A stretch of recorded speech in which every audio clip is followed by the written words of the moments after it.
અમરેલી શહેરમાં નગરપાલિકા અને વહીવટીતંત્ર દ્વારા હાથ ધરાયું ડિમોલિશન. અમરેલી શહેરમાં ગેરકાયદેસર દબાણો ઉપર ચાલ્યું વહીવટીતંત્રનું બુલડોઝર. અમરેલી શહેરના લાઠી રોડ કુકાવાવ રોડ ઉપર ગેરકાયદેસર દબાણો હટાવવા માટે આપવામાં આવી હતી નોટિસો. 100 જેટલા ગેરકાયદેસર દબાણો હટાવવા નગરપાલિકા અને આરએનબી વિભાગ દ્વારા અપાઈ હતી નોટિસ. દબાણકારોને નોટિસ આપ્યા બાદ મોટાભાગના દબાણો સ્વૈચ્છિક રીતે હટાવવામાં આવ્યા.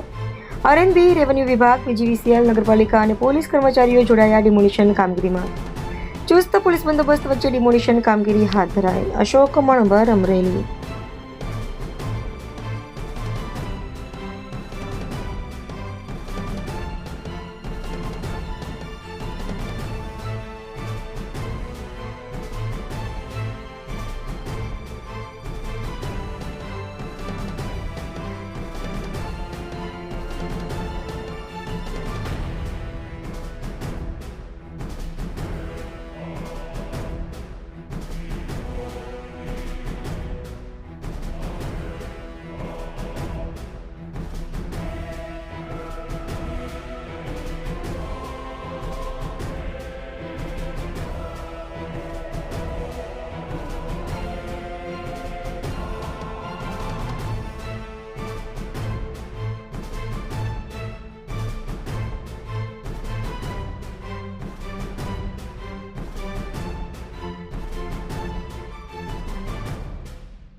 આજે ડિમોલેશન અમરેલીમાં હાથ ધરવામાં આવ્યું, ક્યાં ક્યાં વિસ્તારોમાં કેટલું કરાયું? આજે અમરેલીના સેન્ટર પોઈન્ટથી રૂપમ ટોકીજના ઢાળથી લઈ અને ગઢની રાંગ સુધી અને ફરી વખત સેન્ટર પોઈન્ટથી લઈ અને લાઠી રોડ ઉપર બાયપાસ સુધીના જે તમામ આજુબાજુના વિસ્તારો છે એમાં દબાણદારો દ્વારા જે દબાણ કરવામાં આવેલ છે અને નગરપાલિકા અને રોડ એન્ડ બિલ્ડિંગ દ્વારા સંયુક્ત રીતે નોટિસ આપી અને હટાવવા માટે જાણ કરવામાં આવેલી હતી.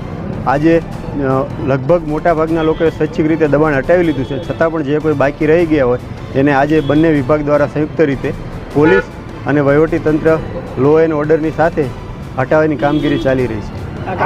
આ જ વિસ્તારમાં છે પહેલાં પણ ડિમોલેશન કરવામાં આવ્યું છે, ફરીવાર દબાણ થઈ ગયું છે, શું એ બાબતે નગરપાલિકા અને આરએનબીને પણ આજે કડક રીતે સૂચના આપવામાં આવી છે કે દરેક અઠવાડિયે આ બાબતે એમના અધિકારીઓ દ્વારા જાત તપાસ કરવામાં આવે અને જે પણ દબાણ થાય તો એને તાત્કાલિક હટાવવામાં આવે. અન્ય વિસ્તારમાં પણ દબાણ છે એની ઉપર પણ કાર્યવાહી કરવામાં આવશે કે શું? ચોક્કસ આવશે. આ કામગીરી પૂર્ણ થાય એટલે બાયપાસનું કામગીરી શરૂ કરવામાં આવશે અને જે કંઈ દબાણદારો છે એને નોટિસ આપવામાં આવશે